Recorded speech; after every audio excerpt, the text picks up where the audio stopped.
Sir నమస్కారం sir. నమస్తే. Sir అమెరికాలో భారతదేశ పరువు తీస్తున్న రాహుల్ గాంధీ అని చెప్పేసి బీజేపీ నేతలు ఆయన పైన తీవ్ర స్థాయిలో విమర్శలు అయితే చేస్తున్నారు సార్. మరి నిజంగా రాహుల్ గాంధీ గారు భారతదేశ పరువు అక్కడ తీస్తున్నారంటే ఆయన ఏం మాట్లాడుతున్నారు?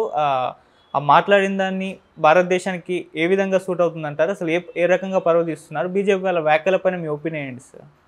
అంటే భారతదేశంలో భిన్న మతాలు ఉన్నాయి, భిన్న ధోరణులు ఉన్నాయి, భిన్న ఆలోచనలు ఉన్నాయి. కాబట్టి ఇదేదో ఒకే ఆలోచన విధానము, ఒకే జీవన విధానము ఏదో ఉన్నట్టుగా భ్రమింప చేసేటువంటి ప్రయత్నం చేస్తున్నారు. అది కరెక్ట్ కాదు అన్నాడు ఆయన. దాన్ని భారతదేశ పరువు తీస్తున్నట్టుగా వీళ్ళు వ్యాఖ్యానాలు చేశారు. అలాగే నరేంద్ర మోడీ ప్రశ్నించదగని వ్యక్తి ఏం కాదు, ఆయన ప్రశ్నించదగిన వ్యక్తే. ఖచ్చితంగా ఆ ధైర్యం మొదలైంది, ప్రశ్నిస్తున్నారు అని కూడా మాట్లాడాడు. అది పొలిటికల్ స్టేట్మెంటు, మోడీనో లేకపోతే భారతీయ జనతా పార్టీనో టార్గెట్ చేసినటువంటి స్టేట్మెంటు, చాలా క్లియర్గా ఎన్డీఏని టార్గెట్ చేసినటువంటి స్టేట్మెంట్ అనుకుంటే దానివలన భారతదేశ ప్రతిష్టకి జరిగేటువంటి భంగం ఏమీ లేదు. ఎందుకంటే భారతదేశం అనగా భారతీయ జనతా పార్టీ కాదు. ఆ విషయం ముందు తెలుసుకోవాలి. వాళ్ళు భారతదేశం అంటే భారతీయ జనతా పార్టీ అనేసుకుని మమ్మల్ని అంటే మోడీ గారిని విమర్శిస్తే దేశాన్ని విమర్శించినట్టు, భారతీయ జనతా పార్టీ ధోరణుల్ని విమర్శిస్తే దేశాన్ని అగౌరవపరిచినట్టు అనుకుంటే చేయగలిగింది ఏమీ లేదు. అది వాళ్ళ ధోరణి అనుకోవటం, లేకపోతే ఇంకొకటి అనుకోవటం తప్ప, ఇలాంటి పరిస్థితుల్లో వాళ్ళు ఉన్నారని జాలిపడటం తప్ప చేయగలిగింది ఏమీ లేదు. ఇది ఒక యాంగిల్. రెండోది, ఆయన ఇచ్చినటువంటి ప్రకటనలో వీళ్ళని ఇబ్బంది పెట్టింది ఏంటంటే రిజర్వేషన్లకు సంబంధించి కూడా ఆయన ఒక వ్యాఖ్య చేశాడు అక్కడ. ఓకే, అంటే భారతదేశంలో రిజర్వేషన్ల విషయాన్ని ఇంకా ఆమోదిస్తున్నాము, ఇంకా నడుస్తుంది, అది దాని నీడ్ ఉంది, ఆ అవసరం ఉంది కాబట్టి అది అవసరమని మాట్లాడుతున్నాము. అవి అనవసరం అనేటువంటి పరిస్థితి ఇంకా రాలేదు. అంటే అన్ని సమూహాలు అభివృద్ధి చెందలేదు, ఆ చెందని పరిస్థితి ఇంకా ఉంది. అందుకని రిజర్వేషన్లు ఇంకా కొనసాగించాల్సినటువంటి అవసరం ఉందనే నేను భావిస్తున్నాను అని చెప్పాడు ఆయన. అది కూడా తప్పేం కాదు, అది కూడా భారతదేశ ప్రతిష్టని మసకబార్చేది ఏం కాదు. భారతదేశంలో ఈ పరిస్థితి ఉంది అనే విషయం ప్రపంచానికి తెలియంది కాదు. ఓకే, భారతదేశంలో కులమే వర్గముగా ఆపరేట్ అవుతున్నది, అందులో భాగముగానే ఈ వివక్షలు ఉన్నాయి. ఈ రోజుకి గ్రామాల్లో మాలపల్లులు, మాదిగూడేలు ఉన్నాయి. ఈ విషయం ప్రపంచానికి తెలియదు అనేది వీళ్ళ భ్రమ. తెలిసినటువంటి విషయం. ఇక్కడ సంపద కులాల్లో అంటే సంపద అగ్రకులాల్లో పోగుబడి సంపదకి బయట దళిత కులాలు ఉన్నటువంటి సందర్భం కూడా ఉంది.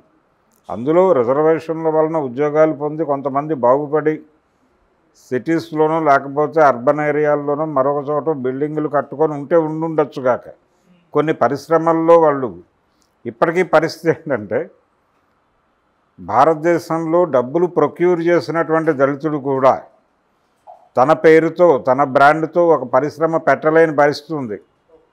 అది రాహుల్ గాంధీ ప్రకటించలేదు కానీ అది వాస్తవం.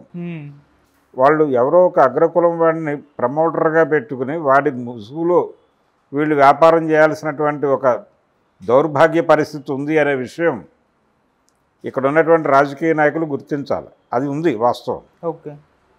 సో దళితుల పెట్టుబడులు చాలా పరిశ్రమల్లో ఉన్నాయి, వాళ్ళు ఎదిగారు. అయితే పూర్తిగా కాదు, ఎదిగినప్పటికీ సామాజికంగా వాళ్ళకు ఉన్నటువంటి ఇబ్బందులు వాళ్ళకు ఉన్నాయి. స్టిల్ దానికి సంబంధించిన కష్టాల్లో వాళ్ళు ఉన్నారు.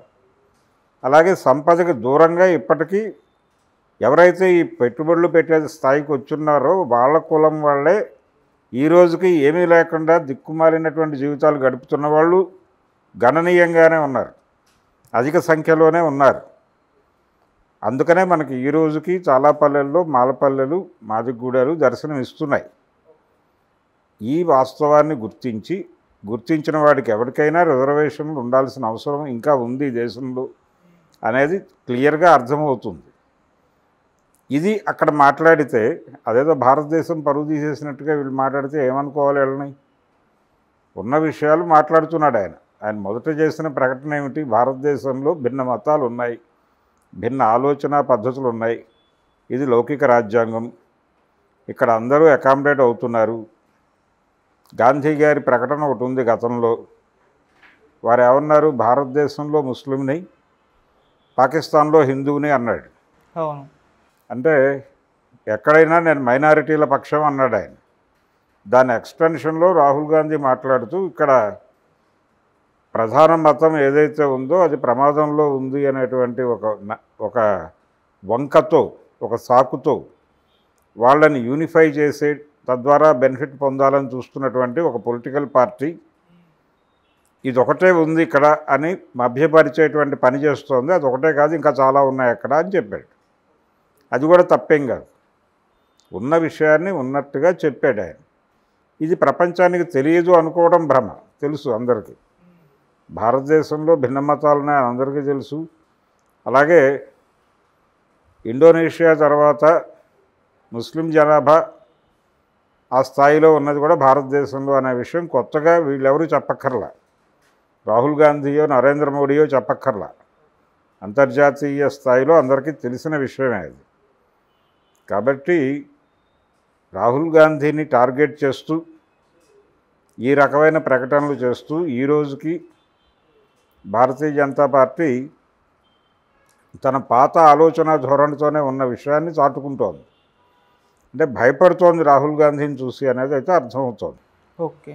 రాహుల్ గాంధీ కొంచెం భయం కలిగించగలుగుతున్నాడు. 63 సీట్లు తగ్గిన ఒక వాస్తవం నుంచి మోడీ అంటే భయం తగ్గింది జనాలకి. ఇప్పుడు మోడీని ధైర్యంగా ప్రశ్నించే పరిస్థితికి జనాలు చేరారు అనేది ఎస్టాబ్లిష్ చేశాడు. ఈ ఎస్టాబ్లిష్ చేయటం అనేది నచ్చట్లేదు వీళ్ళకి. ఆయన భారతీయ జనతా పార్టీని అగౌరవపరిస్తే పరిచాడేమో తప్ప భారతదేశాన్ని కాదు.